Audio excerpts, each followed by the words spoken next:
ఇంకొక 20 years back చూసుంటే ఇంకొకలా ఉండేది లైఫ్ అని అనుకుంటాం, కానీ అట్లీస్ట్ ఇప్పటికైనా దక్కింది అని సంతోషిస్తున్నాను. ఓకే. అందుకనే గ్యాప్ దొరికితే ఎప్పుడు వెళ్ళిపోదామా కోర్స్కి ఆలోచిస్తుంటాను. మా షూటింగ్లో కూడా ఏదన్నా గ్యాప్ అంటే ఓహో విపక్షణకి బుక్ చేసుకున్నారా, ఆ కోర్స్కి బుక్ చేసుకున్నారా అని అడుగుతుంటారు.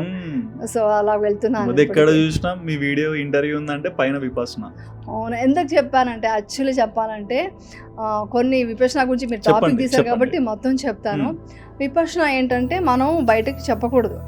నేను ఇండస్ట్రీలో మన పేర్లు చెప్పను, కానీ పెద్ద పెద్ద వాళ్ళు విపక్షణ చేశారు, ఎవరు బయటకు వచ్చి చెప్పలేదు. ఇప్పుడు అలాంటి వాళ్ళు బయటకి 10-15 years బ్యాకే చేశారు. వాళ్ళు చెప్పుంటే నేను 10-15 years బ్యాక్ నేను వెళ్ళుండేదాన్ని విపక్షణకి. ఎవరు బయట చెప్పలేదు, నేను అప్పుడు ఏం తెలుసుకోలేదు. వర్డ్ లేనప్పుడు మనం టైప్ చేయం కదా యూట్యూబ్లో. వాళ్ళంతా చెప్పుంటే ఎంతమందికి హెల్ప్ అయ్యేది కదా అని నాకు ఫస్ట్ 10 days కోర్స్లోనే ఫీలింగ్ వచ్చింది.